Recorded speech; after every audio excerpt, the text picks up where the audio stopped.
তোমরা যে আমাকে দেখতেছো দেখার ইংলিশ কি সি না? আমি যে এখানে হোয়াইট বোর্ডে লিখতেছি এটা কি ব্ল্যাক বোর্ড না হোয়াইট বোর্ড বলো তো? এই যে হোয়াইট বোর্ডে যে আমি মার্কার পেন দিয়ে লিখতেছি এই লেখার ইংলিশ কি রাইট না? কোন রাইট বলো তো? স্পেলিং কি হবে বলো তো? হ্যাঁ তোমরা ভুলে গেছো। আর আই জি এস টি এটা উচ্চারণ কি রাইট? আর ডব্লিউ আর আই টি এটার উচ্চারণ কি রাইট না? তবে এটা হচ্ছে কি ভার্ব আর এটা হচ্ছে তোমার কি অ্যাডজেক্টিভ। যাই হোক, তাহলে আমরা আজকে যেটা আলোচনা করতে যাচ্ছি আমাদের ইংরেজি সেন্ট পেপারে কি নিয়ে বলেন তো? ট্যাগ কোশ্চেন নিয়ে আমরা আলোচনা করতে যাচ্ছি। তো বিষয়টা হচ্ছে আমাদের যেহেতু পরীক্ষা খুব সন্নিকটে খুব কাছাকাছি, সেই হিসাবে আমাদের যে ইংলিশ বিশেষ করে ইংলিশ সেন্ট পেপার গ্রামারে আমাদের একটা টপিক আছে, সেই টপিকের নাম হচ্ছে কি ট্যাগ কোশ্চেন। আমি আশা করি আপনারা এখানে অনেকে বই নিয়ে আসছেন, কেউ টেক্সট পেপার কিনেছেন, আবার কেউ অন্যান্য গাইড বইগুলো কিনেছেন, সমস্যা নাই। তো আমি আলোচনা করব ট্যাগ কোশ্চেনের এ থেকে জেড পর্যন্ত আমি আলোচনা করব। করার পর আপনারা বাসায় যাবেন, বাসায় গিয়ে যার যেটা বই আছে, আপনারা অনেকে বিভিন্ন টেক্সট পেপার বই কিনেছেন, বিভিন্ন গাইড বইগুলো কিনেছেন, এগুলো বইগুলোতে আপনারা মিলিয়ে দেখবেন। যদি কোনো সমস্যা হয়, প্রবলেম হয়, পরবর্তীতে আমরা সলভ করার চেষ্টা করব। তো আমরা কথা না বাড়িয়ে মূল টপিক বা মূল আলোচনায় ফিরে আসি। আমাদের আজকে যে আলোচনা হবে সেটার নাম হচ্ছে ট্যাগ কোশ্চেন। কি নাম বলেন তো? Tag question. আচ্ছা, এখন শুরুতে আমাদের প্রশ্ন হতে পারে আসলে এই ট্যাগ কোশ্চেনটা কি? এই ট্যাগ কোশ্চেনটা কি? এই কোশ্চেন আমরা সবাই জানি, কোশ্চেন শব্দের অর্থ হচ্ছে প্রশ্ন। ইংলিশ গ্রামার বা ইংলিশ ব্যাকরণে প্রশ্ন তিন ধরনের হয়। কয় ধরনের হয় বলেন তো?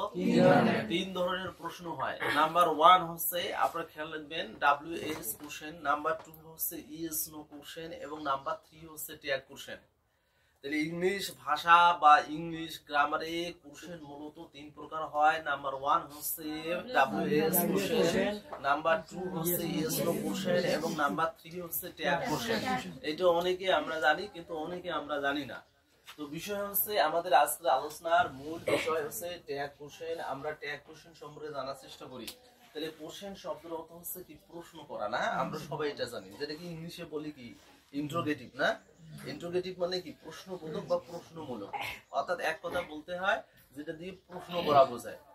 তো এখানে আমাদের খেয়াল রাখতে হবে ট্যাগ কোশ্চেন যদি আমরা একটু বাংলায় বলি যে কোনো বাক্য বা কোনো সেন্টেন্সের শেষে প্রশ্ন জুড়ে দেওয়াকে ট্যাগ কোশ্চেন বলে।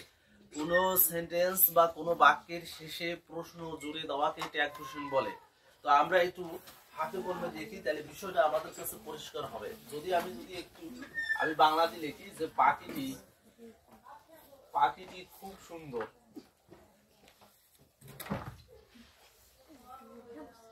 আচ্ছা এখানে একটু কমা দিলাম, তারপরে এখানে লিখলাম তাই নয় কি? এই যে এখানে আমি একটা আন্ডারলাইন দিলাম। তোমরা একটু দেখো, আমি বাংলা দিয়ে একটু উদাহরণ দিই খুব সহজে, যেহেতু আমরা বেসিক থেকে শুরু করতেছি। এখানে আমি একটি বাংলা বাক্য লিখছি যে পাখিটি খুব সুন্দর, তারপরে লেখা হয়েছে তাই নয় কি। এই যে তাই নয় কি, এইটাকে আমরা ইংলিশে বলবো ট্যাগ কোশ্চেন। কি বলবো? আমরা যদি ইংলিশে শুরু করি তাহলে পাখিটি, তাহলে আমরা এটা লিখতে পারি দা বার্ড। আমরা জানি বার্ড শব্দের অর্থ হচ্ছে পাখি, খুব সুন্দর, তাহলে হবে is very nice. Is very nice. আমরা জানি নাইস মানে কি সুন্দর, আবার বিউটিফুল মানে কি সুন্দর। তাহলে এখানে আমাদের ট্যাগ কোশ্চেন যেটা হবে, এখানে হবে ইজ এন্ড তারপরে হচ্ছে কি ইট। এটা অ্যাপোস্ট্রফি, এটার কমার নাম কি? অ্যাপোস্ট্রফি। আমরা একটু লক্ষ্য করি, উপরে যদি কমাটা থাকে এটার নাম হচ্ছে অ্যাপোস্ট্রফি কমা, আর নিচে থাকলে ওটাকে বলা হয় কমা, আর যদি ডাবল থাকে ওটাকে বলা হয় ইনভার্টেড কমা। এইটা অনেক সময় ডাবল থাকে, অনেক সময় কি থাকে সিঙ্গেল থাকে। তো যাই হোক আমরা পরে যাব, তবে শেষে কি অবশ্যই একটা প্রশ্নবোধক চিহ্ন ব্যবহার করতে হবে। তাহলে আমরা একটু দেখি যে পাখিটি খুব সুন্দর তাই নয় কি। তাহলে এটা একটা কি বাংলায় একটা কি বাক্য, আমরা কি বলতে পারি ইংলিশের সেন্টেন্সটা এভাবে বলতে পারি the bird is very nice, পাখিটি খুব সুন্দর তাই নয় কি। তাহলে অ্যানসার হচ্ছে ইজ এন্ড শেষে প্রশ্নবোধক চিহ্ন আছে। তাহলে এইটাকে বলা হয় ট্যাগ কোশ্চেন, এই অংশটাকে বলা হয় ট্যাগ কোশ্চেন। তাহলে ট্যাগ কোশ্চেন কাকে বলে? যে কোনো বাক্য বা কোনো সেন্টেন্সের শেষে যখন প্রশ্ন জুড়ে দেওয়া হয় তখন সেটাকে বলা হয় ট্যাগ কোশ্চেন। কি বলে বলেন তো? Tag question. তাহলে আশা করি সবাই এটা বুঝতে পেরেছি যে আমরা এক কথায় বলবো যে কোনো ইংলিশ সেন্টেন্স অথবা আমরা যদি বাংলায় বলি যে কোনো বাক্যের শেষে যখন কোনো প্রশ্ন জুড়ে দেওয়া হয় তখন সেটাকেই ইংলিশে ট্যাগ কোশ্চেন বলে। কি বলে? ট্যাগ কোশ্চেন বলে। আর এই ট্যাগ কোশ্চেন মূলত যে অ্যাফার্মেশন নিশ্চিত করার জন্য করা হয়। অ্যাফার্মেশন মানে হচ্ছে কি মতামত নেওয়া হয় বা কনফার্মেশনের জন্য নিশ্চিতকরণের জন্য আসলে এই ট্যাগ কোশ্চেন গুলো করা হয়। তো আমি এই ক্লাস শুরু করার আগে বলছিলাম ইংলিশে কোশ্চেন 3 প্রকার। নাম্বার 1 হচ্ছে তোমরা জানো যে একটা নাম হচ্ছে WS কোশ্চেন, নাম্বার 2 হচ্ছে ইয়েস নো কোশ্চেন, আর একটা হচ্ছে কি ট্যাগ কোশ্চেন। এখন অনেকে প্রশ্ন করতে পারেন যে স্যার এই যে তিনটে যে কোশ্চেন আছে আমাদের কি সিলেবাসে এগুলো আছে? আমি বলি হ্যাঁ, এই তিনটে কোশ্চেনে ব্যবহার হয়। আপনারা যখন ইংলিশ ফার্স্ট পেপারে শুরুতেই যখন প্রশ্নটা হাতে নেন, শুরুতে আপনারা জানেন যে এমসিকিউ মাল্টিপল চয়েস কোশ্চেন কয়টা প্রশ্নের উত্তর দিতে হয় না। তারপরে দ্বিতীয় নম্বর আছে শর্ট কোশ্চেন। শর্ট কোশ্চেন গুলো আসে না, ওই শর্ট কোশ্চেনে কিন্তু ডাব্লিউএস কোশ্চেন এবং ইয়েস নো কোশ্চেন ব্যবহার হয়। আবার আপনাদের একটা প্যারাগ্রাফ আসে, কোশ্চেন প্যারাগ্রাফ, কিছু কোশ্চেন দেওয়া থাকে, কোশ্চেনের আলোকে আপনাদের প্যারাগ্রাফের কি করতে হয়? উত্তর করতে হয়। আর সর্বশেষ হচ্ছে কি, সেটা হচ্ছে ট্যাগ কোশ্চেন, যেটা আপনাদের ইংলিশ সেম পেপারে এই আইটেমে দেওয়া আছে। এটার নাম্বার হচ্ছে কত? 5 মার্ক। কয় মার্ক বলেন? 5 মার্ক। তো এখন আমরা এগুলো যদি একটু উদাহরণ দেই তাহলে বিষয়টা বুঝতে পারবেন। যেমন মনে করেন ডাব্লিউএস এর যেমন আমরা বলি যে তোমার নাম কি, তাহলে কি what is your name? What is your name? তোমার নাম কি? আচ্ছা, এটা একটা আমরা বুঝলাম। দ্বিতীয় নম্বর হচ্ছে যে ডু ইউ লার্ন ইংলিশ? তুমি কি ইংলিশ শেখো? ডু ইউ লার্ন, তারপরে বলা হচ্ছে কি ইংলিশ, তুমি কি ইংরেজি শেখো? তাহলে এটা একটা কি, এটা একটা কোশ্চেন। আর তৃতীয় নম্বর হচ্ছে আমি একটু আগে যেটা বললাম, যেমন মনে করেন ট্যাগ কোশ্চেন, যেমন হি ইজ এ কি স্টুডেন্ট। আমরা জানি স্টুডেন্টের বাংলা অর্থ হচ্ছে কি শিক্ষার্থী, ছাত্র অথবা কি ছাত্রী। হ্যাঁ, এক কথা বলতে পারি শিক্ষার্থী, সুন্দর কথা বলতে পারি কি শিক্ষার্থী। হি ইজ আ স্টুডেন্ট, এর শুদ্ধ উচ্চারণ কি হবে? আ হবে। তাহলে এটা যদি ট্যাগ কোশ্চেন করি তাহলে হবে কি ইজন্ট, তারপরে কি ইজন্ট, তারপরে যে হি বসাবো। তাহলে আমরা যদি একটু লক্ষ্য করি, আমার প্রথম আলোচনায় একটু যে ধরি বলি যে এই প্রথমটা হচ্ছে ডাব্লিউএস কোশ্চেন। আর ইংলিশে ডাব্লিউএস ওয়ার্ড কয়টা আছে? 9টা আছে। হু আছে, হোয়াট আছে, হোয়ার আছে, হোয়েন আছে, হুম আছে, হুজ আছে, হাউ আছে, এগুলো কি 9টা আছে। এগুলো আমরা পরের টপিকে এগুলো দেখার চেষ্টা করবো ইনশাআল্লাহ। এগুলো ডাব্লিউএস কোশ্চেন কেন বলা হয়? কারণ এগুলোর উত্তর একটা সেন্টেন্সে উত্তর করতে হয়। যদি জিজ্ঞাসা করা হয় তোমার নাম কি বা আপনার নাম কি, হোয়াট ইজ ইওর নেম, তাহলে আমরা কি হা না দিয়ে উত্তর দিব? আমাকে তো বলতে হবে যে আমার নাম যেটা হবে সেটাই তো আমাকে বলতে হবে।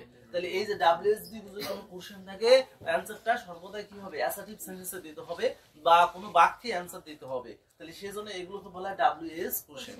আর ইয়েস নো কোশ্চেন কেন বলা হয়? কারণ এটার উত্তর ইয়েস এবং নো দিয়ে শুরু করা লাগবে। যেমন বলা হচ্ছে ডু ইউ লার্ন ইংলিশ? তুমি কি ইংলিশ শেখো বা তোমরা কি ইংরেজি শেখো বা আপনি কি ইংরেজি শেখেন বা আপনারা কি ইংরেজি শেখেন? তাহলে এটার অ্যান্সার আমরা বলবো যে হ্যাঁ আমরা ইংরেজি শিখি। আর যদি না শিখে থাকি তাহলে আমাদের অ্যান্সার হবে না, আমরা ইংরেজি শিখি না। তাহলে প্রথমে কি আসবে? ইয়েস এবং নো আসবে। এই জন্য এদের বলা হয় ইয়েস নো কোশ্চেন। আর ইয়েস নো কোশ্চেনের সবচেয়ে ইন্টারেস্টিং ফ্যাক্ট হচ্ছে শুরুতে অক্সিলারি ভার্ব দিয়ে প্রশ্নটা থাকে। অক্সিলারি ভার্ব বলতে আমরা একটু পরে দেখবো যে আমরা জানি যে অক্সিলারি ভার্ব বাংলায় বলে কি সাহায্যকারী কি ক্রিয়া অথবা কি বলা হয়? কাজ না? ভার্ব মানে ক্রিয়া না কাজ না? এটা তো আমরা সবাই জানি। এই অক্সিলারি ভার্ব গুলো হচ্ছে আমরা জানি am, is, are, was, তারপরে কি were। শুধু am, is, আর was আর নয়, do আছে, does আছে, did আছে, হ্যাঁ এরকম অনেকগুলো আছে না অক্সিলারি ভার্ব আছে। আবার মডেল ভার্ব গুলো সেমি অক্সিলারির মতো কাজ করে, যেমন ক্যান আছে, কুড আছে, মাস্ট আছে, অট আছে, শুড আছে, আর অনেকগুলো অক্সিলারি ভার্ব আছে না?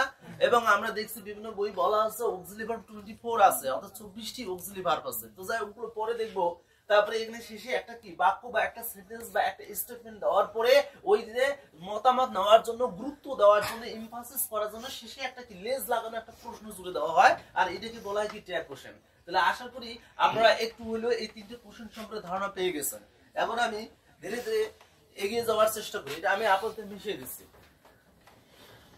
এবার আমরা দেখবো যে আসলে এই যে ট্যাগ কোশ্চেন, এই ট্যাগ কোশ্চেন আমাদের কিভাবে আমরা সহজে অ্যানসার করতে পারি। একদম আমরা বেসিক থেকে শুরু করব ইনশাআল্লাহ।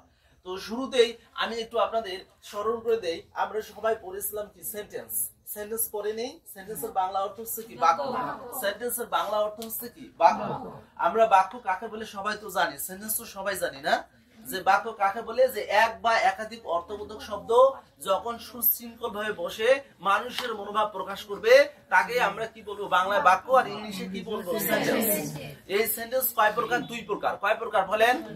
দুই প্রকার। এখন অনেকে বলবেন যে স্যার আপনি নতুন কথা বলতেছেন, আমরা সারা জীবন পড়ে আসলাম সেন্টেন্স 5 প্রকার, assertive sentence, interrogative sentence, imperative sentence, objective sentence এবং সর্বশেষ হচ্ছে এক্সক্লামেটরি সেন্টেন্স।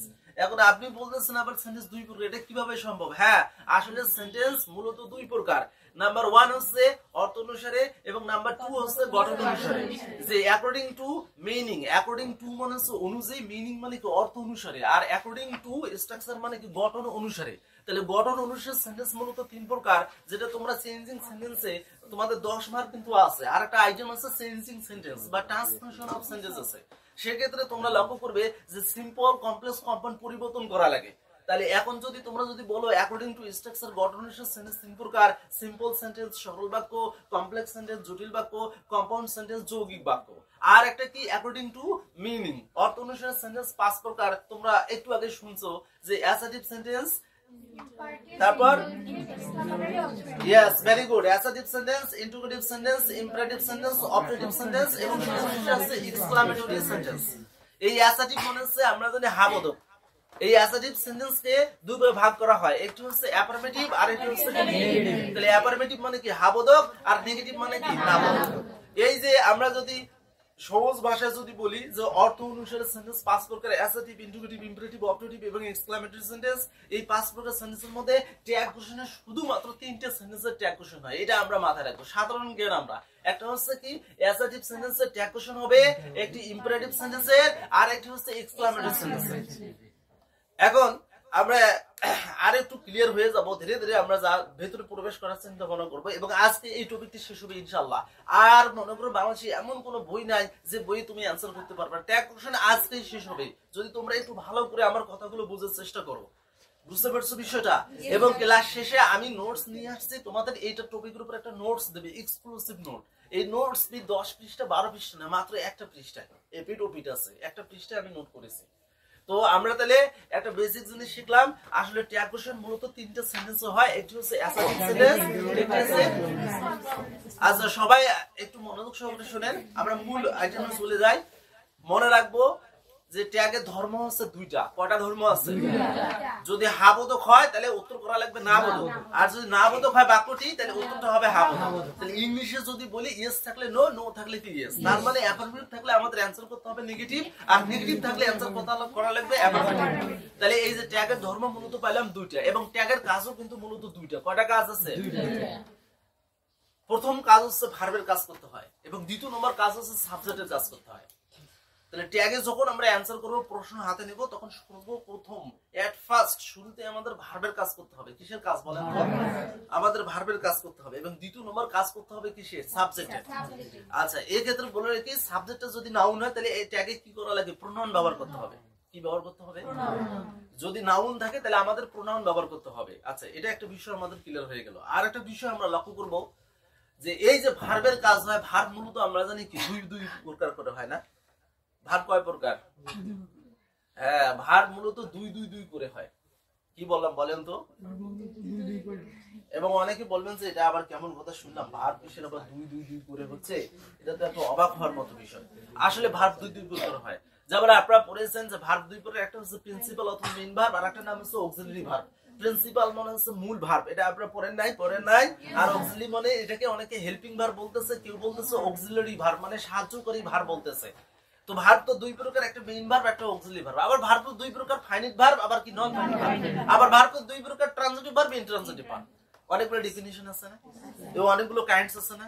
তো আপাতত আমরা মাথায় রাখবো, ছোট মানুষ মাথায় রাখবো, ভার্ব দুই প্রকার, একটি হচ্ছে সাহায্যকারী ভার্ব আর একটি হচ্ছে কি বলেন তো? আরেকটি কি ভার্ব? মূল ভার্ব। একটি সাহায্যকারী আর একটা কি মূল। এখন যদি আমি ইংলিশে বলি, একটি কি বলতে পারি মেইন ভার্ব অথবা কি প্রিন্সিপাল ভার্ব, আর একটা হচ্ছে অক্সিলারি অথবা হেল্পিং ভার্ব। তো চলো কাজ শুরু করি, আমরা ভার্বের কাজ শুরু করে দিই। তাহলে এটা আপাতত মিশিয়ে দিচ্ছি, তোমরা একটু মনোযোগ সহকারে আমার কথাগুলো শুনবা। আর যদি কোনো কিছু বুঝতে না পারো, তোমরা আমাকে কোশ্চেন করতে পারো যে স্যার এই বিষয়টা আমাদের বুঝতে একটু অসুবিধা হচ্ছে। দেখো তাহলে ভার্বে নিয়ে আমরা একটু কথা বলি। VERB ভার্ব মানে কি তোমরা জানো অ্যাকশন ওয়ার্ড, যে শব্দ দ্বারা কোনো কাজ করা বোঝায় তাকে কি বলে ইংলিশে ভার্ব বলে। অথবা আমরা বলতে পারি verb is a doing word, অর্থাৎ যে শব্দ দ্বারা কোনো কাজ করা বোঝাবে সেটাকে বলা হয় কি ভার্ব। আচ্ছা ভার্ব আমরা দেখলাম, ভার্ব কয় প্রকার বলেন তো? আমরা আপাতত ছোট মানুষ, ভার্ব দুই প্রকার, আমরা এটাই বোঝার চেষ্টা করব। নাম্বার 1 হচ্ছে কি প্রিন্সিপাল, প্রিন্সিপাল, এই প্রিন্সিপাল মানে হচ্ছে মূল না বা প্রধান, আর একটা হচ্ছে অক্সিলারি, তাহলে আমরা একটু দেখি যে ভার্ব মূলত দুই প্রকার, একটা হচ্ছে প্রিন্সিপাল ভার্ব আর একটা হচ্ছে কি অক্সিলারি ভার্ব। তো শুরুতে অক্সিলারি ভার্বের আমরা একটু দেখার চেষ্টা করি। আমাদের নেগেটিভ কন্ট্রাকশন শিখতে হবে। কি শিখতে হবে বলেন তো? Negative contraction. আমি বেশি না লিখি, আমি জাস্ট তোমাদের বোঝার জন্য, যেহেতু অনেক সময় লাগবে, একটু আমি সংক্ষেপে তোমাদের বলে দিচ্ছি। তোমরা জানো যে এম এর সঙ্গে আমাদের কি নট যুক্ত করতে হবে না? তারপরে তোমরা জানো যে আর এর সঙ্গে তোমাদের কি যুক্ত করতে হবে? নট না? তারপরে তোমরা জানো যে ইজ এর পরে কি যুক্ত করতে হয়? নট না? তারপরে কি দেওয়া যায় বলেন তো? এরকম ভার্ব গুলো শ্যালের সঙ্গে তোমাদের কি নট, এই ফর্মুলা তোমাদের শিখতে হবে না? তারপরে উইল এর সঙ্গে তোমাদের কি যুক্ত করতে হবে বলো তো? নট। তারপরে ক্যান আছে, ক্যানের সঙ্গে তোমাদের কি যুক্ত করতে হবে? নট। অর্থাৎ এদের নেগেটিভ ফর্মগুলো তোমাদের জানতে হবে। তো এটা লিখতে অনেকক্ষণ সময় লাগবে, জাস্ট আমি তোমাদের বোঝার সুবিধার্থে, এগুলো আমার নোটিস সুন্দর করে দেওয়াই আছে, তোমাদের বোঝার সুবিধার্থে আমি সংক্ষেপে একটু তোমাদের বলে দিচ্ছি। তাহলে সর্বপ্রথম ট্যাগে অ্যানসার করতে গেলে ভার্বের কাজ করতে হয়। ভার্ব দুই প্রকার, প্রিন্সিপাল এবং অক্সিলারি ভার্ব। তো অক্সিলারি ভার্বগুলো অনেকগুলো আছে, তোমরা জানো যে am, is, are, was, were, can, could, may, might, shall, should, have, has, had, এরকম অনেকগুলো অক্সিলারি ভার্ব আছে। এখন এই অক্সিলারি ভার্বগুলোর আমরা যখন মনে করো যে নেগেটিভ আমরা যদি না জানি, তাহলে ট্যাগের কিন্তু অ্যানসার করা সম্ভব হবে না। তাহলে নেগেটিভ কন্ট্রাকশন, সংক্ষিপ্ত নামবোধক ফর্মগুলো আমরা একটু দেখার চেষ্টা করি। তো বিষয়টা হচ্ছে তোমরা খেয়াল রাখবা যে শেষে এন অ্যাপোস্ট্রফি, উপরে এটাকে বলা হয় কমার নাম কি শিখলাম? অ্যাপোস্ট্রফি না? শেষে এন অ্যাপোস্ট্রফি টি যুক্ত করলে নেগেটিভ হয়ে যাবে। সব ভার্বের হবে, কিন্তু হাতে কোনো 2-3টা ভার্বের হবে না, 2 থেকে 3টা ভার্বের হবে না। সব বিষয়ে তো ব্যতিক্রম থাকে, কি বলো? হ্যাঁ, সবগুলোর তো ব্যতিক্রম থাকে। তাহলে আমরা একটু প্রমাণ দেখার চেষ্টা করি। যেমন এখানে তোমরা একটু দেখো যে এখানে আর আছে, এখন আমি আর লিখলাম, আর লিখে এই যে এন অ্যাপোস্ট্রফি টি যুক্ত করলাম, তাহলে এটা হলো আর নট এর সংক্ষিপ্ত নেগেটিভ ফর্ম, এটা উচ্চারণ হচ্ছে আরএন্ট, এটা আমরা সবাই জানি না? এখন পরীক্ষায় আমরা দেখছি একটা অক্সিলারি ভার্ব আছে, হ্যাঁ, ভার্বের সঙ্গে আমরা কি নট, এর সংক্ষিপ্ত ফর্ম আমরা জানতে পারতেছি না, খুব অসুবিধা হচ্ছে। কোনো সমস্যা নাই, তুমি এখানে হ্যাভ লিখবা। কি লিখবা? হ্যাভ লিখে যে এন অ্যাপোস্ট্রফি টি এটা শেষে যুক্ত করে দিলে হয়ে গেল হ্যাভেন্ট। এভাবে সবগুলো হবে, তবে 2-3টার ক্ষেত্রে হবে না। সেই 2-3টা কি একটু আমরা ব্যতিক্রমগুলো দেখার চেষ্টা করি। যেমন শ্যালের সঙ্গে নট যুক্ত করলে হয় শান্ট, কি হয় বলে তো? শান্ট। স্পেলিং কি, বানান কি? S H A N apostrophe, উপরে কমাটাকে বলে অ্যাপোস্ট্রফি, তারপরে টি, এটা কি হলো? শান্ট। উচ্চারণ কি হবে? শান্ট। তারপর উইলের সঙ্গে নট যুক্ত করলে WON অ্যাপোস্ট্রফি টি, তাহলে হয়ে গেল কি? ওন্ট। তাহলে এটাকে উইলের শেষে এন অ্যাপোস্ট্রফি টি যুক্ত করলে আবার হবে না। তাহলে এই দুটো আমরা পাইলাম কি? ব্যতিক্রম না? ব্যতিক্রম। আরো ব্যতিক্রম আছে, যেমন আমরা এখানে একটু দেখি, ক্যানের সঙ্গে নট যুক্ত করলে উচ্চারণ কি হয় জানো? খান্ট হয়। কি হয়? খান্ট। শুদ্ধ উচ্চারণ হয় খান্ট, বুঝছো? CAN, তারপরে এ অ্যাপোস্ট্রফি টি যুক্ত করতে হবে, এটা ক্যান নট এর সংক্ষিপ্ত নেগেটিভ কন্ট্রাকশন। এভাবে যদি আরেকটা দেখি যে কুড, COULD, এই কুডের সঙ্গে যদি আমরা নট যুক্ত করি, তাহলে এটার উচ্চারণ কি হয় জানো? COULD এর অ্যাপোস্ট্রফি টি, তাহলে এটার উচ্চারণ হয় কি জানো? ফুডন। কি হয় বলেন তো? ফুডন। এটার শুদ্ধ উচ্চারণ হবে ফুডন। তাহলে এগুলো আমাদের ব্যতিক্রম। আমাদের এখানে কি আমরা 3টা পেলাম, এখানে শ্যাল পাইলাম, উইল, ক্যান, তারপরে এখানে কি পেলাম? আরেকটা আছে, সেটা হচ্ছে যে অ্যাম নট। এই যে অ্যাম নট এর সঙ্গে নট যুক্ত করলে কি হয় বলে তো? আরএন্ট। অনেকে আমরা অবাক হতে পারি যে আর এর সঙ্গে নট যুক্ত করলে আরএন্ট হয়, আবার এম এর সঙ্গে নট যুক্ত করলে কি হয়? আরএন্ট হয়। অথবা আমরা কি ব্যবহার করতে পারি? AI এর অ্যাপোস্ট্রফি টি, এই। তাহলে এইখানে এম নট এর দুটো কন্ট্রাকশন হয়, একটি হচ্ছে আরএন্ট, আরেকটি হচ্ছে এইন্ট। আবার আর এর সঙ্গে নট যুক্ত করলে হয় কি? আরএন্ট। তাহলে আমাদের খেয়াল রাখতে হবে যে 1, 2, 3 এবং 4 এই চারটি যদি আমরা খেয়াল করি, এই চারটি হচ্ছে কি? ব্যতিক্রম। আর বাদ বাকি যতগুলো অক্সিলারি ভার্ব আসুক না কেন, শেষে এন অ্যাপোস্ট্রফি টি যুক্ত করলে নেগেটিভ কন্ট্রাকশন হয়ে যাবে। তাহলে আশা করি তোমরা বুঝতে পেরেছো। আর আমার শীটে অনেকগুলো ডিটেইলস দেওয়া আছে, তোমরা ক্লাস শেষ করে তোমরা এটা অবশ্যই নিবা। ওকে, আচ্ছা। তাহলে আমরা একটু সাহায্যকারী ভার্ব সম্পর্কে আমরা একটু আলোচনা ক্লিয়ার করলাম। এবার আমরা মূল ভার্ব সম্পর্কে একটু আলোচনা করার চেষ্টা করি। তো আমরা তো সবাই জানি মূল ভার্ব, জানি না? তোমরা যে আমাকে দেখতেছো দেখার ইংলিশ কি সি না? আমি যে এখানে হোয়াইট বোর্ডে লিখতেছি এটা কি ব্ল্যাক বোর্ড না হোয়াইট বোর্ড বলো তো? এই যে হোয়াইট বোর্ডে যে আমি মার্কার পেন দিয়ে লিখতেছি এই লেখার ইংলিশ কি রাইট না? কোন রাইট বলো তো? স্পেলিং কি হবে বলো তো? হ্যাঁ তোমরা ভুলে গেছো। আর আই জি এস টি এটা উচ্চারণ কি রাইট? আর ডব্লিউ আর আই টি এটার উচ্চারণ কি রাইট না? তবে এটা হচ্ছে কি ভার্ব আর এটা হচ্ছে তোমার কি অ্যাডজেক্টিভ। এই রাইট এর বাংলা অর্থ হচ্ছে সঠিক আর এই রাইট শব্দের অর্থ হচ্ছে লেখা। তাহলে আমি বলতেছি যে বোর্ডে যে আমি লিখি সেই লেখা হচ্ছে কি এইটা বলছিলাম রাইট। হ্যাঁ এই রাইট শব্দের অর্থ কি লেখা না? এখন এটা দিয়ে শুরু করি। এখন write W R I T write এটা কি মূল ভার্ব বলে না? হ্যাঁ রাইটের সঙ্গে দেখো রাইটের শেষে যদি আমি এসটা যুক্ত করে দিই তাহলে হয়ে গেল কি রাইট। আবার রাইটের পাস্ট ফর্ম যদি আমি এটা লিখি রোড তাহলে এটা কি হলো? পাস্ট ফর্ম হলো না? তোমাদের একটু খেয়াল রাখতে হবে, অনেকগুলো গ্রামার তোমাদের শিখতে হবে। প্রেজেন্ট তোমরা পড়েছো প্রেজেন্ট, তারপরে কি আছে বলো তো? পাস্ট, তারপরে কি? No past participle, past participle. এটা অনেকে তোমরা বলো কি ভিউ ওয়ান, সংক্ষেপে আমরা বোঝার সুবিধাতে বলি না। আবার এটাকে কি বলি? আর এটাকে বলি কি? তাহলে আশা করি বিষয়টা বোঝা যাচ্ছে, তোমরা সবাই বুঝতে পারতেছো? এটা কিন্তু যে কোনো ব্যাকরণ বই খুলে এটার নাম হচ্ছে কনজুগেশন অফ ভার্ব। যেমন আমরা পড়ছিলাম do, did, done, go, went, গান, সি, স, সিন, রাইট, রট, রিটেন, রিড, কাট, পুট, বেট এরকম পড়ে নাই? হ্যাঁ এরকম আমরা পড়েছিলাম। তাহলে এখানে আমরা যদি এটা ভার্ব লিখি তাহলে এটা হচ্ছে কি প্রেজেন্ট বা এটা কি বলো ভি ওয়ান রাইটটা। তাহলে এটার পাস্ট ফর্ম কি হবে বলো তো? রোট হবে। কি হবে বলো তো? রোট। আর পাস্ট ফর্ম হবে কি written, W R I T T E N, written. আবার আমরা জানি তোমরা দেখো সি শব্দের অর্থ কি দেখা না? তাহলে পাস্ট ফর্ম কি হবে বলো তো? স। পাস্ট ফর্ম কি হবে? সি। তাহলে এরকম অনেকগুলো লিস্ট আছে না?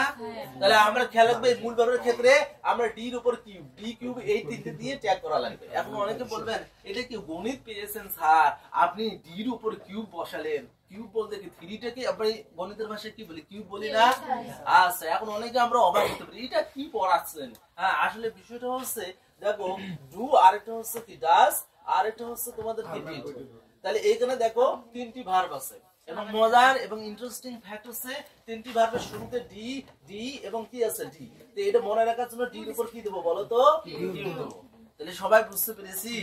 মাথায় থাকবে আমাদের যে অনেকগুলো অক্সিলারি ভার্ব আছে, অনেকগুলো অক্সিলারি ভার্বের দরকার নাই, আমরা শুধুমাত্র তিনটি অক্সিলারি ভার্ব দেব। কোন ক্ষেত্রে? ফুল ভার্বের ক্ষেত্রে আমরা প্রুভ করে ট্যাগ কোশ্চেন করব।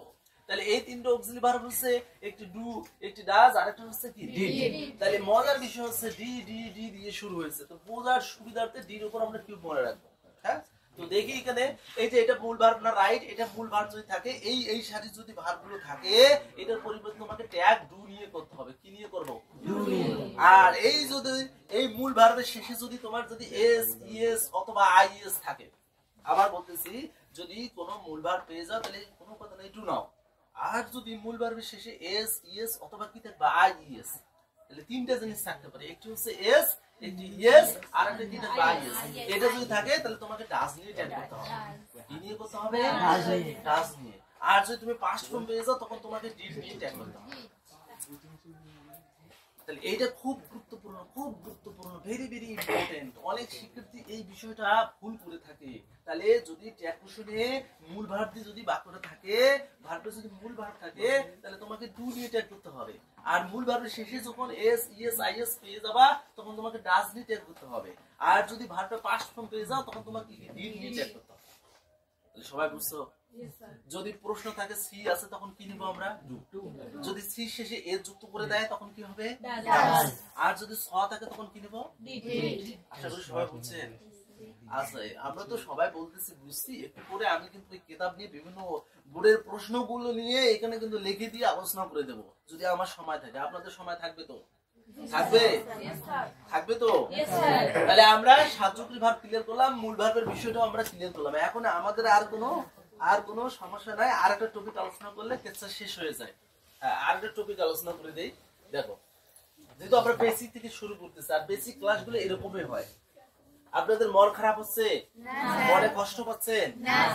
আচ্ছা দেখুন তাহলে আমরা আরেকটু বিষয় নিয়ে কথা বলে নিই। হ্যাঁ আচ্ছা তোমরা জানো এখানে আমরা একটু ক্লিয়ার করে দিই, এটার নাম আমি লিখছি সাবধান। কি নাম? হ্যাঁ আমরা জানি যে ধান বেশ কয়েক প্রকার হয়, আমন ধান, আউশ ধান, সাবধান, ব্যবধান, প্রধান, আদান, এগুলো হয় না? হ্যাঁ। তো আমরা সাবধান, কি সাবধান হব একটু দেখার চেষ্টা করি। একটা ভার্ব লিখলাম ইজ, আর একটা ভার্বের নাম লিখলাম কি আর, না? একটা ভার্ব লিখলাম কি ওয়াজ, আর একটা নাম লিখলাম কি ওয়্যার। একটা লিখলাম কি আমি এখানে হ্যাজ লিখলাম, আর একটা নাম হচ্ছে কি হ্যাভ। একটা নাম লিখলাম ডু, আর একটা নাম লিখলাম ডাজ। এখন বিষয় হচ্ছে দে। এই দে শব্দ তো তারা অথবা তাহারা, এটা তো সবাই আমরা জানি প্রোনাউনটা। আচ্ছা খেয়াল রাখবে, এই যে দের, বলো তো দের পরে ইজ হয় না আর হয়?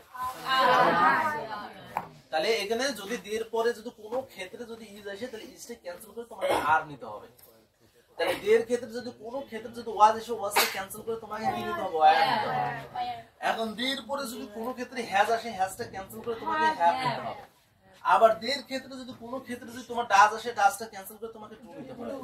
এখন কি সহজ হয়ে গেল বলা, কিন্তু আমরা তো ওভাবে বুঝলাম না। মনে পুরো একটা উদাহরণ ধরে একটা কোশ্চেন দেওয়া আছে যে আমি এখনো যাই নেই, তারপরে একটু বুঝার সুবিধা দেখি যে এভরিবডি, আমরা জানি প্রত্যেকে এবং সবাইকে ইংলিশে বলে এভরিবডি, না?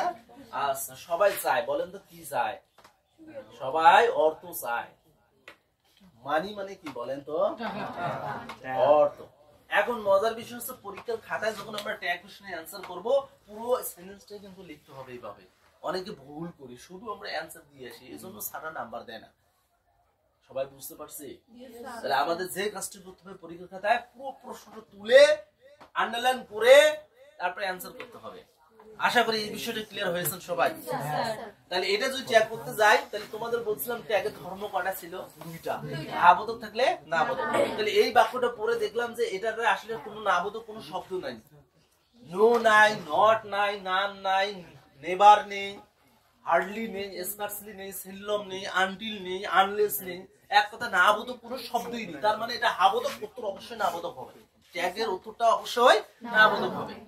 আচ্ছা ধর্ম আমরা ক্লিয়ার করলাম। এবং দ্বিতীয় নম্বর আমরা যে কাজে যাব, প্রথমে ভার্বের কাজ, তারপরে কি সাবজেক্টের কাজ। তাহলে এখানে ভার্ব বলতে এখানে মূল ভার্ব দিয়ে দিয়েছে না? আর মূল ভার্বের সঙ্গে এস থাকলে কি নেওয়া লাগে? মনে করো আমি মূল ভার্বের শেষে এস থাকলে কি নেওয়া লাগবে? ডাজ, না? ডাজ নিলাম। আর everybody, everyone, nobody, no one, বা অনেকগুলো বুঝলে প্রোনাউন দিয়ে ব্যবহার করা লাগে। কি দরকার লাগে? এখন বিষয়টা হচ্ছে আমি তো একটু আগে বলছি এর সামনে যদি কোনো ক্ষেত্রে ডাজ আসে, তখন ওইটাকে তোমাকে কি করতে হবে?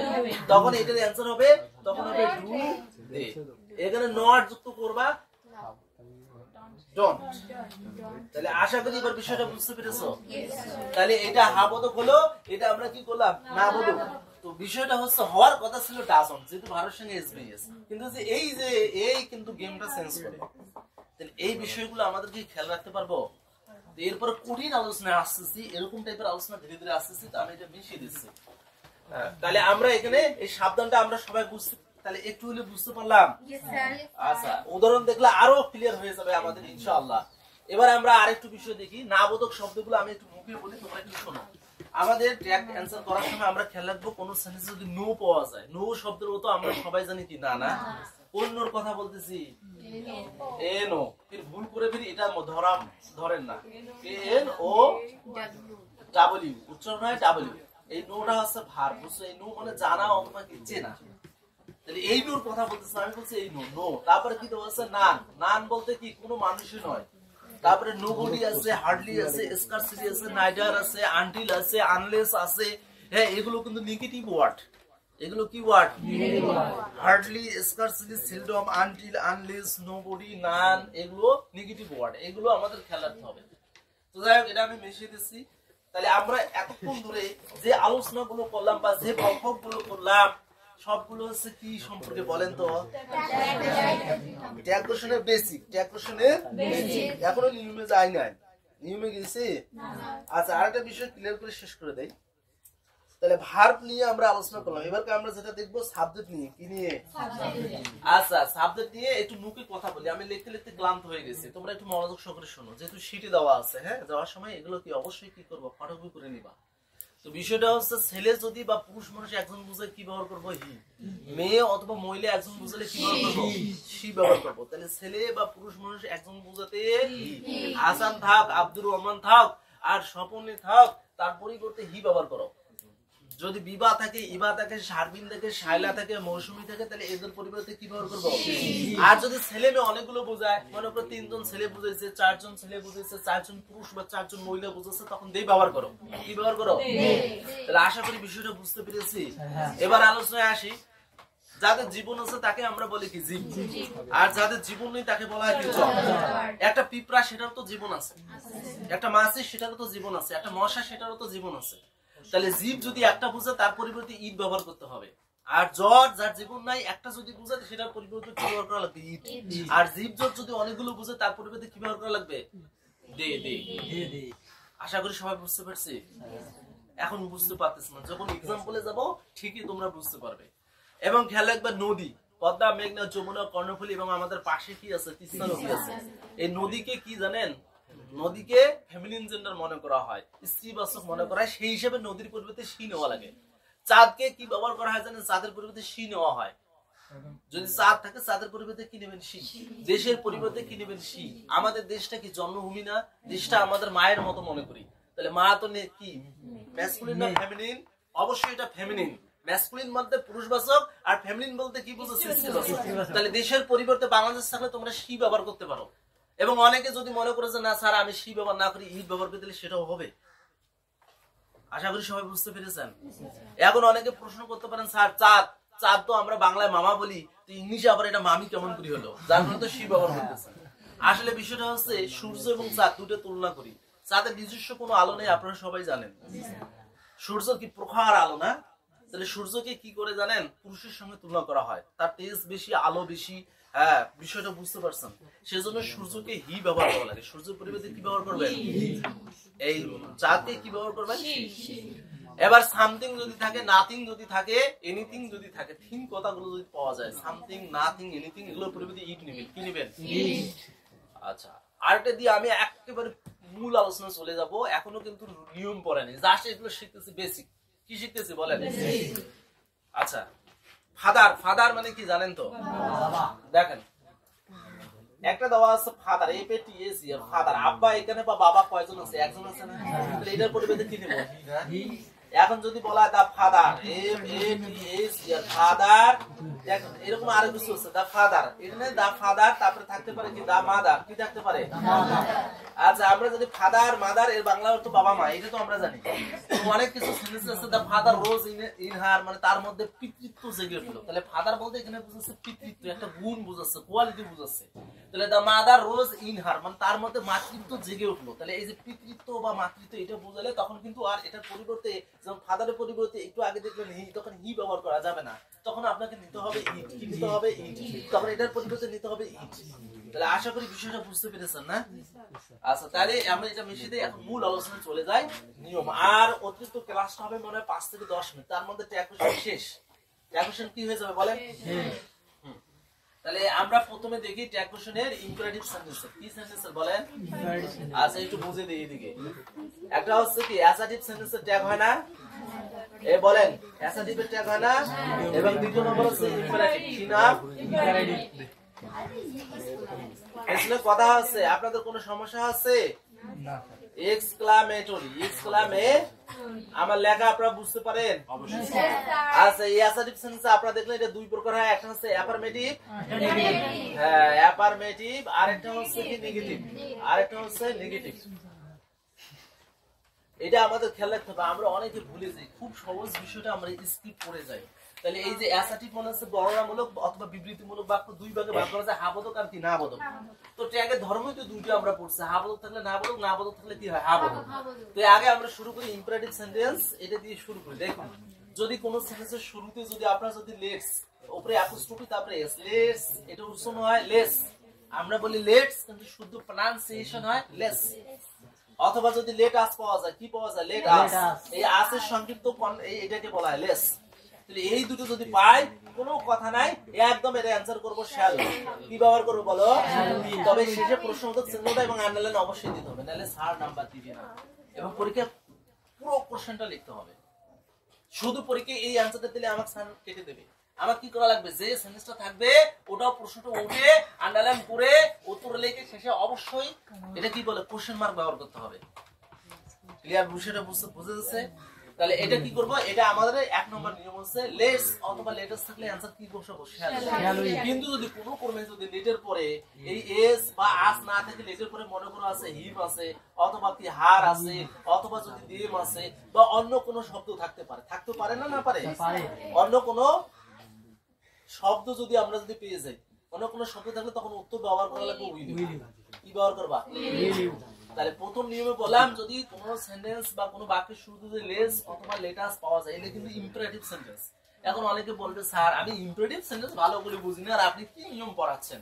তাহলে ইম্পারেটিভ সেন্টেন্স না সহজ হচ্ছে প্রথমে কি থাকবে, মূল ভার্ব, ভিতে কি ধরবেন ভার্ব, তারপরে হচ্ছে প্লিজ থাকবে, কি থাকবে বলেন, অথবা শুরুতে কি থাকবে কাইন্ডলি, অথবা শুরুতে কি থাকবে লেট। এই চারটি বিষয় যদি কোনো বাক্যের শুরুতে পান, এই ভার্ব বলতে মূল ভার্ব, সাহায্যকারী ভার্ব নয়, কি ভার্ব, তাহলে সেটার নাম হচ্ছে ইম্পারেটিভ সেন্টেন্স অর্থাৎ অনুজ্ঞাসূচক বাক্য। যে বাক্য দ্বারা আদেশ, নিষেধ, উপদেশ, অনুরোধ বোঝায় তাকে ইংলিশে বলে কি জানো, ইম্পারেটিভ সেন্টেন্স। কি সেন্টেন্স, তাহলে সহজে শুনবো শুরুতে মূল ভার্ব প্লিজ কাইন্ডলি লেট থাকলে সেটার নাম হচ্ছে ইম্পারেটিভ সেন্টেন্স। আর ইম্পারেটিভ সেন্টেন্সের প্রথম নিয়মটা এক কোশ্চেনে লেস অথবা লেটাস থাকলে শ্যালই, আর লেস বা লেটাস না থেকে যদি লেটের পরে অন্য কোনো শব্দ পাই তাহলে অ্যানসার হবে উইল ইউ। কি হবে বলেন, উইল ইউ। আচ্ছা, এবার দ্বিতীয় নম্বর আমরা নিয়ম দেখি। প্রথমে যদি প্লিজ পাওয়া যায়, প্লিজ শব্দের অর্থ হচ্ছে দয়া করে, অথবা আমরা যদি কাইন্ডলি পেয়ে যাই, কি পেয়ে যায়, কাইন্ডলি, অথবা যদি মূল ভার্ব পাওয়া যায়, শুরুতে কি পাওয়া যায়, মূল ভার্ব। তাহলে এখানে একটা বিষয়, দুইটা বিষয়, তিনটা বিষয়, অথবা শুরুতে যদি ডু নট পাওয়া যায় তাহলে কয়টা বলো, চারটে। তাহলে কোনো কথা না, এটার উত্তর হবে উইল ইউ। কি হবে বলেন, উইল। তাহলে আমরা কিছু एग्जांपल দেখি, তাহলে বিষয়টা আমাদের পরিষ্কার হবে। যেমন ধরুন উদাহরণ দেওয়া যাক যে let's go for a walk, চলো একটু হাঁটাহাঁটি করা যাক। হ্যাঁ, তাহলে এটা আমাদের কি করতে হবে, ট্যাগ না, কি করতে হবে বলেন, এটা আমাদের ট্যাগ কোশ্চেন করতে হবে। এবং 2 নম্বর আমরা দেখি লেট হিম প্লে, তাকে কি করো, খেলতে দাও না, আসলে ঝামেলা হচ্ছে। তাহলে দেখুন এখানে 3 নম্বর প্লিজ হেল্প মি, দয়া করে আমাকে কি করো, হেল্প মি। তাহলে এখানে দেখো প্রথমে শুরুতে লেস পাশে কোনো কথা জোরসে বলো শ্যালই, শেষ কেসটা শেষ। এখানে লেটের পর অন্য কোনো শব্দ পাশে কোনো কথা নেই, উইল ইউ। এখানে প্রথমে প্লিজ পাশে কোনো কথা নেই, উইল ইউ। তাহলে আশা করি বিষয়টা কি বুঝা যাচ্ছে। এখানে বলা আছে লেটস গো ফর ওয়াক, চলো একটু হাঁটাহাঁটি করা যাক। তাহলে এখানে ট্যাগ করা হচ্ছে শ্যালই। কেন শ্যালই হবে, প্রথমে যে নিয়মে বলছে লেস বা লেটাস থাকলে কোনো কথা না, আর এদিকে দেখবা না শুরুতেই বসে দেবে শ্যালই। আর লেট এর পরে যদি এস বা আস না থাকে, লেটের পরে হিম, এখানে হিম থাক, হার থাক, দেম থাক, আর অন্য কোনো শব্দ থাক, কোনো কথা নেই, এক বাক্য উইল ইউ। অ্যানসার কি হবে, উইল ইউ। আবার এখানে প্লিজ আছে অথবা ডু নট, মানে অনেকে বলে ডু নট বেগ, ভিক্ষা করো না, ডু নট হেট ম্যান, মানুষকে ঘৃণা করো না, এরকম অনেক সেন্টেন্স পড়ি না। তাহলে প্রথমে যে ডু নট, প্লিজ বা কাইন্ডলি থেকে অ্যানসার কি করব, উইল ইউ। কি করবা, উইল ইউ। তাহলে ইম্পারেটিভ সেন্টেন্স শেষ। হ্যাঁ, এবার একটু আমি এক্সক্লামেটরি সেন্টেন্স একটু তোমাদের বুঝিয়ে দিলে ট্যাগ শেষ হয়ে গেল। আর কোনো নিয়ম নেই বাংলাদেশে।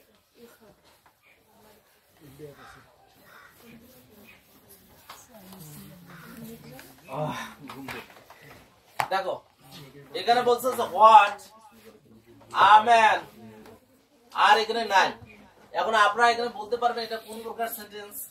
অনেকে আমরা বলতে পারি যে গুরু ঘর বানাইলেন কি দিয়ে, দরজাও নাই জানলাও নাই। তার মানে একটা সেন্টেন্স আপনি লিখলেন গুরু, এখানে সাবজেক্ট নাম পাওয়া গেল, ভার্ব এখানে কোথায়, কি দিয়ে আমি চেক করব, এটা তো হতে পারে না।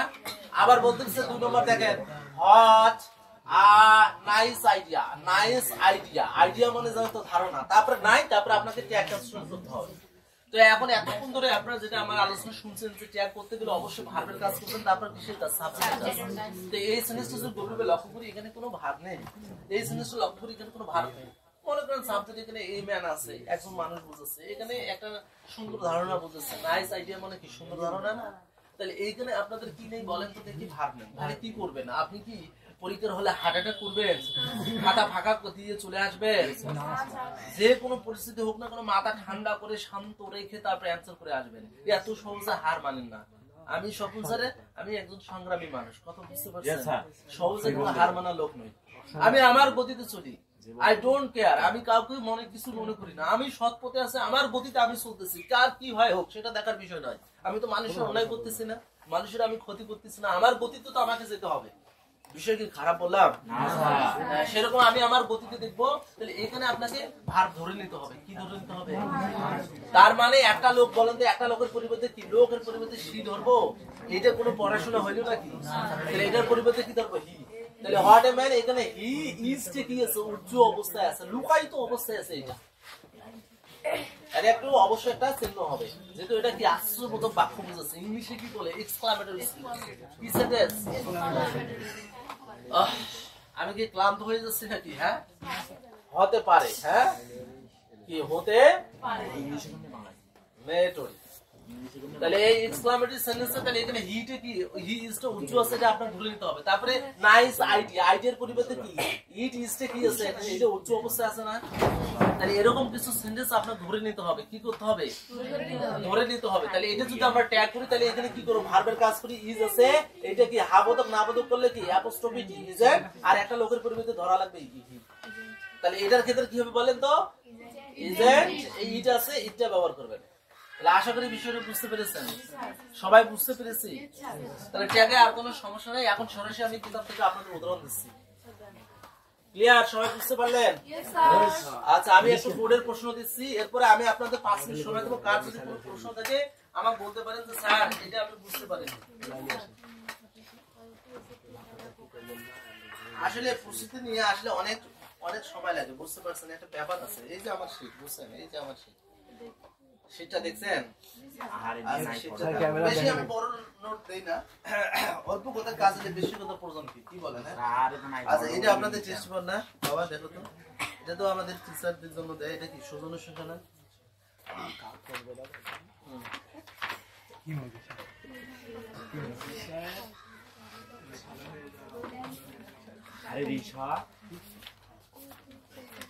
আজকের পর থেকে ইনশাআল্লাহ আপনাদের ট্যাগের কোনো সমস্যা হবে না ইনশাআল্লাহ, যদি আপনারা একটু প্র্যাকটিস করেন, একটু মনে মনে যদি চান। আর যদি একটু ফাজলামি করেন, পড়াশোনা না করেন, তাহলে মনে করেন যে আপনাদের যে কি একটু সমস্যা পড়বেন।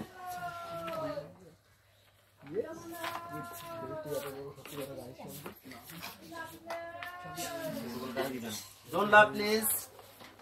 Don't laugh. This is an English class, very sensitive class. Mind it.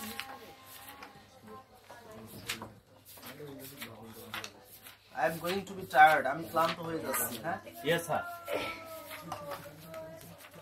অবশ্যই। আল্লাহ ইউজিং কানেক্টর ট্যাগ কোশ্চেন শেষের দিকে থাকে নাকি স্যার? আগা গেল রে। এই রকম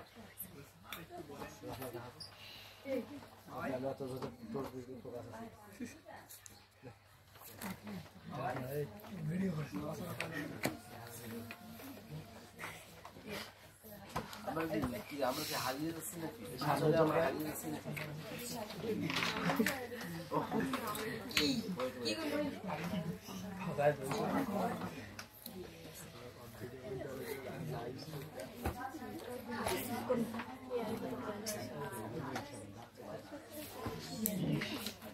আচ্ছা, আমরা প্র্যাকটিসের জন্য আমরা দেখি, তোমরা একটু দেখো। এই কথা বলা যাবে না। আমি আপনাদের কি বোর্ড কোশ্চেনে প্র্যাকটিস করাই, কি বলেন? হ্যাঁ, তাহলে বোর্ড কোশ্চেনে প্র্যাকটিস করাই, তাহলে আপনারা বুঝতে পারবেন। এখানে আমি ঢাকা বোর্ড 2024 সালের একটা কোশ্চেন আছে, এটা আমি একটু বোর্ডে আগে সুন্দর করে লিখি, তারপর আপনাদের বলে দিচ্ছি। দেখেন, তাহলে এটা হচ্ছে ঢাকা বোর্ড। কি বোর্ড বলেন তো? ঢাকা বোর্ড। 2024 সালে একটা কোশ্চেন আসছিল, এটা দেখি। এখানে এ নাম্বার বলছে মেনি পিপল হ্যাঙ্কার। আপনারা জানেন যে হ্যাঙ্কার এরপরে অ্যাপ্লিকেশন কি জানো? আফটার। হ্যাঙ্কার আফটার মানে লালায়িত হওয়া, বুঝছো? তাহলে হ্যাঙ্কার আফটার, তারপরে বলা হচ্ছে মানি। তাহলে অনেক লোক কি টাকার পিছনে বা অর্থের পিছনে কি হয় বলো তো? লালায়িত হয়। এবার বি নম্বর দেখি। বি নম্বর বাট মানি, কিন্তু অর্থ but money, M O N E Y, but money. তারপরে is not as valuable, V A L E, valuable. Valuable মানে জানো তো মূল্যবান। অ্যাজ মরালিটি মানে কি? নৈতিকতা। মরালিটি মানে কি বলো তো? মরালিটি মানে হচ্ছে নৈতিকতা বোঝাচ্ছে। তাহলে এটারও আমাদের কি করতে হবে? ট্যাগ কোশ্চেন অ্যানসার করতে হবে। তারপরে সি নাম্বার বলছে let us always, let us always. let us always keep this truth keep মানে কি রাখতে হবে না আচ্ছা লেখা তোমরা বুঝতে পারো Yes, sir.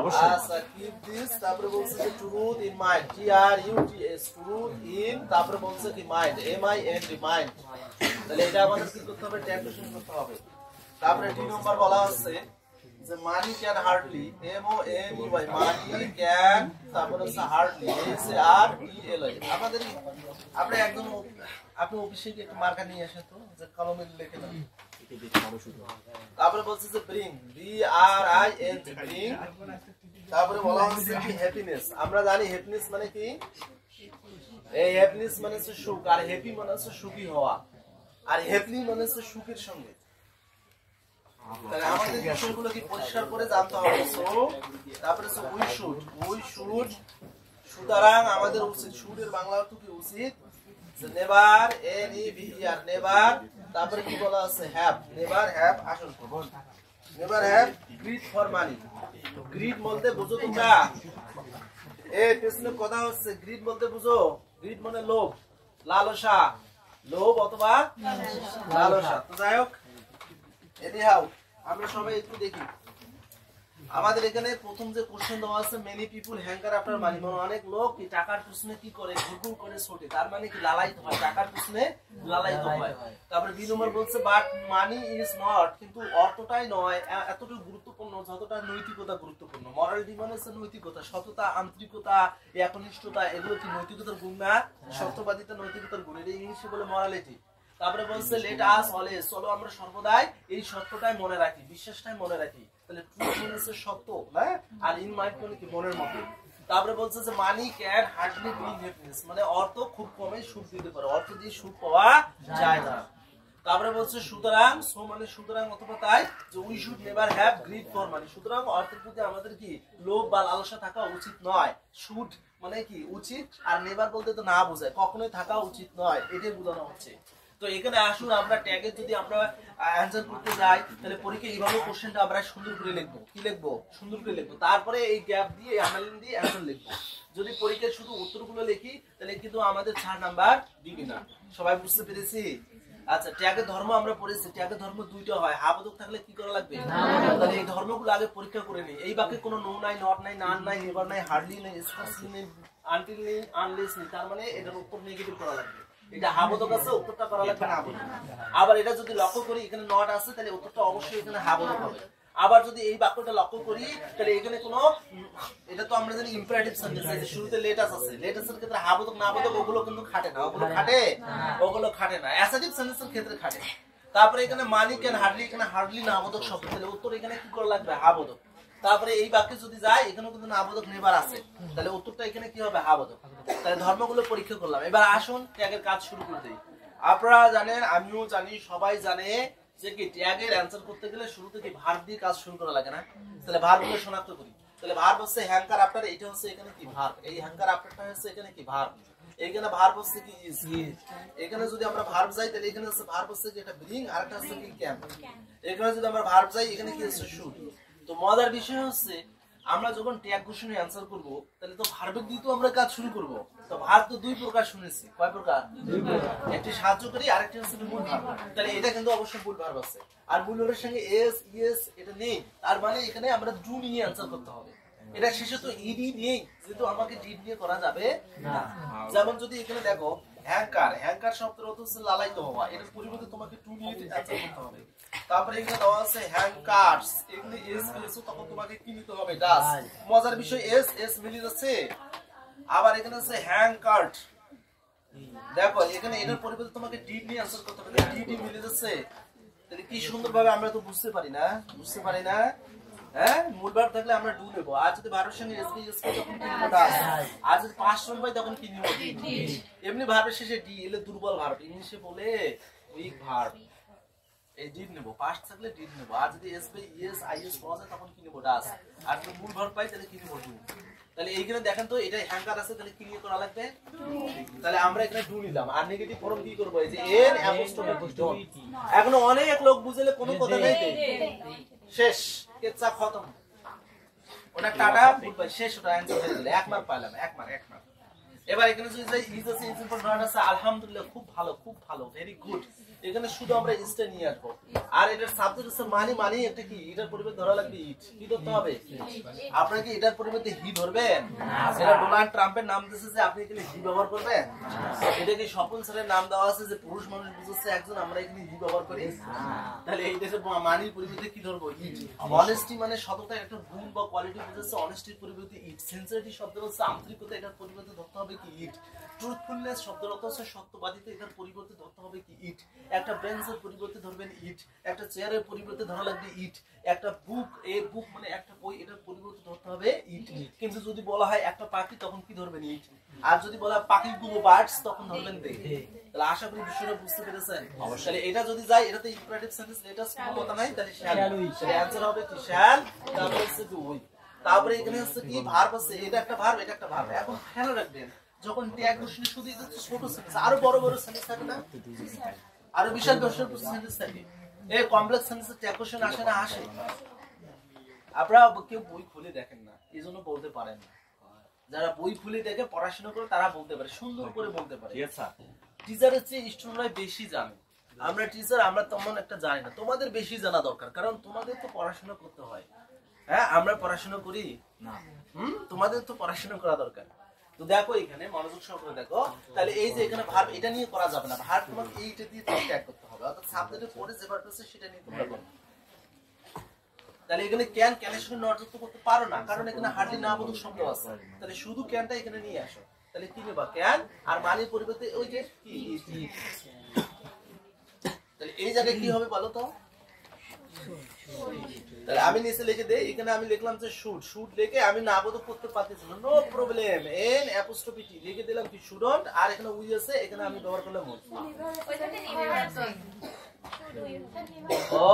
তাহলে আপনাদের মাথা ঠিক আছে হ্যাঁ সেটা তো বলতেছি তাহলে শুড উই এখন ঠিক আছে না এখন ঠিক আছে না তাহলে আশা করি তোমাদের একটু মনোযোগ আসছে আচ্ছা তোমাদের পরীক্ষা করলাম দেখো তাহলে এখানে না বোধক আছে তাহলে আমরা এখানে শুধু শুধু নট যুক্ত করতে পারবো না তাহলে অ্যানসার হাবোধক করলে শুন নিলাম আর উই ওখানে লিখে দিলাম এখন প্রশ্ন হচ্ছে উই কেন পরিবর্তন হলো না যেমন এখানে মানির পরিবর্তন হলো উই কেন পরিবর্তন হলো না কারণ প্রোনাউনের কোনো পরিবর্তন হয় না যদি এখানে আই থাকে আই হবে হি থাকে হি হবে সি থাকলে সি হবে উই থাকলে উই হবে দে থাকলে দে হবে ক্লিয়ার সবাই বুঝতে পারতেছি তাহলে এইভাবে যদি আলোচনা করি তাহলে আমার মনে হয় যে 5 ঘন্টা আলোচনা করলে আপনারা টের পাবেন না সময় কোন দিকে যাবে বিষয় বুঝতে পারছেন তো আমি আশা করি বাসায় আপনারা কি করবেন প্র্যাকটিস করবেন আর যদি কোনো সমস্যা আপনারা পেয়ে যান তাহলে অবশ্যই এখানে উপস্থাপন করবেন তবে শর্ত হচ্ছে শুধু মুখে বললে আমি মানবো না কারণ প্রমাণ দেখাতে হবে আপনি যে বই প্র্যাকটিস করেন না কেন কাইন্ডলি বইটা নিয়ে আসবেন দরকার পড়ে পৃষ্ঠা নাম্বার পর্যন্ত লিখে আসবেন সালের নামও লিখে নিয়ে আসবেন এসে আনজাদি আমাকে যদি বলেন স্যার এটা আমি পাইনি সেটা তো হবে না আমাকে ডকুমেন্ট দেখাও বিষয় বুঝছেন তাহলে এই আলোচনাটা অবশ্যই আপনারা কি করবেন মনোযোগ সহকারে এই আলোচনা পরবর্তীতে দেখবেন হ্যাঁ কথা বুঝতে পারছেন আর এই নোটস আমি আপনাদের এই স্যারকে বলে দিয়ে দেবো আপনাদের যে স্যার আছে স্যারকে দিয়ে দেবো স্যার ফটোকপি করে সবাইকে এটা দেবে এটা কি 20 টাকা এই কয় টাকা লাগবে হ্যাঁ তাহলে এটা এপি টপিটা আছে আমি তো এগুলো ক্লিয়ার করে দিয়েছি সুন্দর করে নোট করে দেওয়া আছে দেখো তো আমার লেখা ধরা যাবে আপনারা সুন্দর করে এটা কি ফটোকপি করে নেবেন হ্যাঁ আর কি করবেন আমি সম্ভবত ব্যস্ত থাকি আমি এক সপ্তাহ পর পর আসতে পারি মেবি আর একটা আপনাদের গুড নিউজ বলি আপনাদের রাইটিং সেকশন আছে ফার্স্ট বারে গ্রাফ অ্যানসার লেখা লাগবে স্যার ইমেল লেখা লাগবে ডায়লগ আছে হ্যাঁ ইলে কতদিন পর পড়বো স্যার মাথা খিচখিচ করে করব আমরা এটা তো স্বাভাবিক একটা প্রশ্ন রাইটিং কি করব তো রাইটিং এর জন্য একটা আপনাদের বই তৈরি করছে আমি বুঝছেন বইয়ের মূল্য হচ্ছে মাত্র 70 টাকা 70 টাকা কয় টাকা বলেন এটার ভিতরে কি আছে লেটার আছে অ্যাপ্লিকেশন আছে হ্যাঁ এগুলো স্যারের সঙ্গে আলোচনা করে দিয়ে দেব আপনারা আগে টাকা দিবেন তারপর আমি আপনাকে বই সরবরাহ করব বিষয় বুঝতে পারছো হ্যাঁ এই হচ্ছে বিষয়টা তো আমি যে টপিকে আলোচনা করব সেই টপিকেই আপনারা বাসায় গিয়ে কি করবেন প্র্যাকটিস করবেন আচ্ছা এবার আপনাদের আসেন মেনোলজি আমি আর 2 থেকে 3 মিনিট কথা বলবো মেসিং আছে মেসিং এর জন্য আপনারা পার্সন পড়ে আসবেন কি পড়ে আসবেন মেসিং কোনো বিষয় না ওটা 5 মিনিট আলোচনা করে দিলে হবে কয় মিনিট আলোচনা করে দিলে হবে আপনাদের বিশ্বাস হয় না বই নিয়ে আসবেন হাতে কলমে বুঝাবো কি বুঝাবো বলেন হাতে কলমে বুঝাবো, হাতে কলমে না বুঝলে কিন্তু আমাদের হবে না। বহু ঠকছে আমরা, বহু ঠকছে না, বহু লস হয়নি আমাদের জীবনে। কিন্তু দুঃখজনক হলো সত্য যে আমার বাসাটা বহু দূরে। আমার বাসা কিন্তু আমি রংপুর থেকে আসি, এরা আপনারা অনেকেই জানেন, অনেকে আমার পরিচিত, অনেকে পরিচিত নাও হতে পারেন। ক্লিয়ার বিষয়টা বুঝতে পারছেন?